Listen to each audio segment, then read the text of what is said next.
Good combination of righties and southpaws.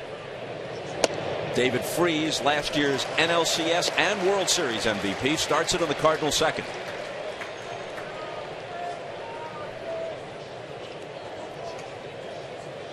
Chris Carpenter was able to work around Freese's error in the first.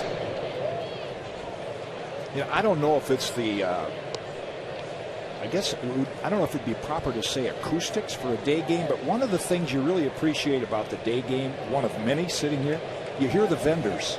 Remember in the old days you went to a day game and you'd hear, hey, hot dogs, peanuts. I mean, you could hear the vendors. You can hear them here at Nationals Park. Not a lot of rock music going on. This one is ripped to left. It'll drop for at least a single. Let's see if Freese wants to try for two. He's on his way for a double and in there standing.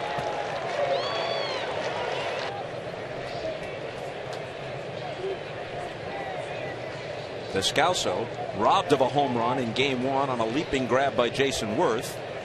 Hit one where no one could catch it in game two.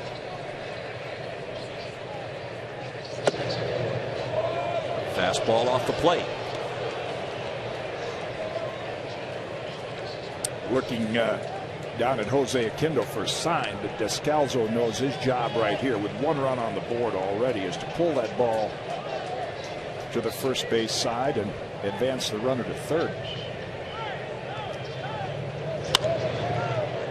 And fouls this one to the seats and left. As a result, Jackson and Suzuki will try to pitch him away. Now, a lot of good veteran hitters in this situation, they'll get right up on top of the plate. And they'll make that outside pitch appear that it's down the middle so they can get out there and hook it and at least get a ground ball to the right side and advance the runner.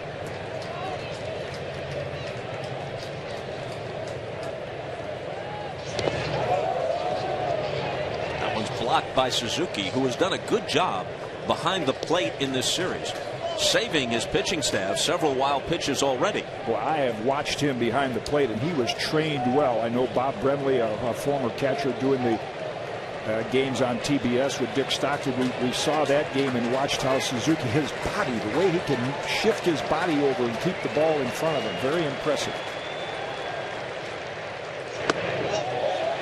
Did he hold up? 2-2 the count.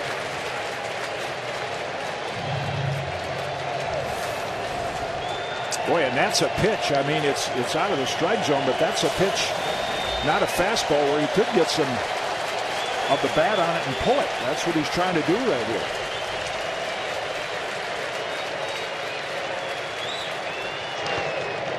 Full count.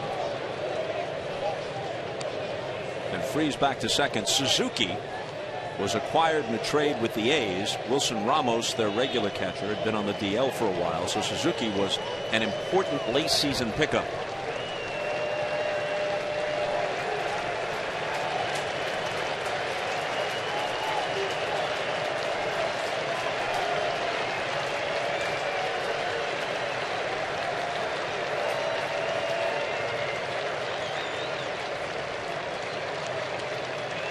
Jackson checks Freese and works to Descalso, who lines it to left center field, and it falls in front of Morse. Freese is going to stop at third, and the Cardinals have two on with nobody out. So here's Pete Kozma taking over at shortstop for the injured veteran Rafael Furcal. Talk about stepping up your game. Most of the season he was at AAA and didn't hit all that well.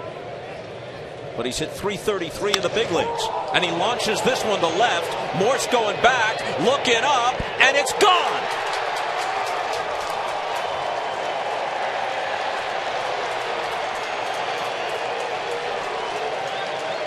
The big leagues apparently agree with Pete Kozma.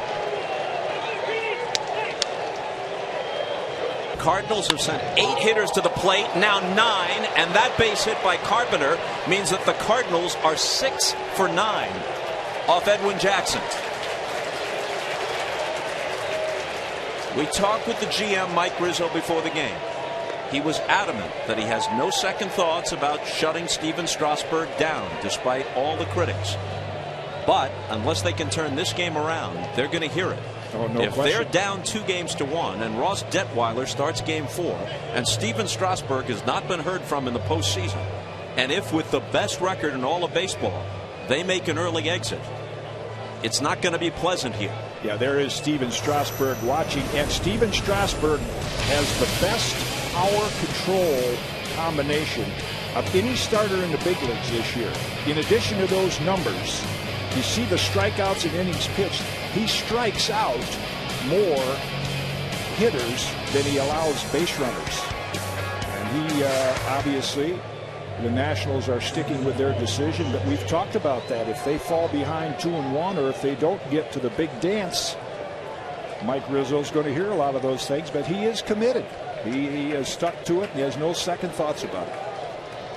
A brief visit from the pitching coach, Steve McCatty. Back to the top for John Jay, who grounded to short to start the game.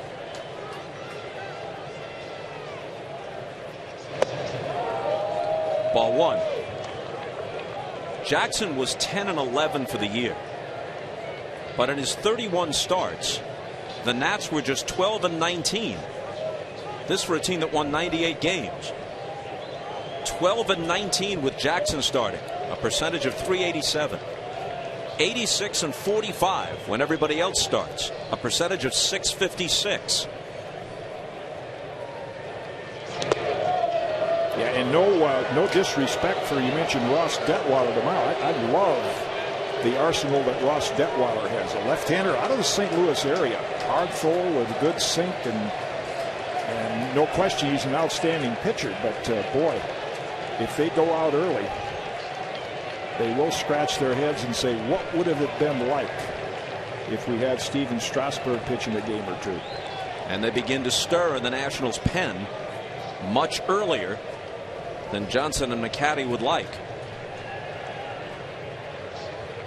The 2-0 from Jackson to Jay. Breaking ball, hit down at first. LaRoche fields it, gets the force, back to him, double play. And boy, did Jackson need that.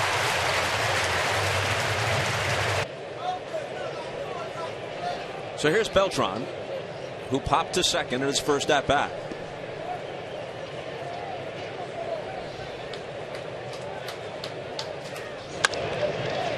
This one is grounded to second, and Espinosa puts a finish to the top half of the second inning. But not before. The 3-run shot by Cosma puts Jackson and the Nats in a 4-0 hole.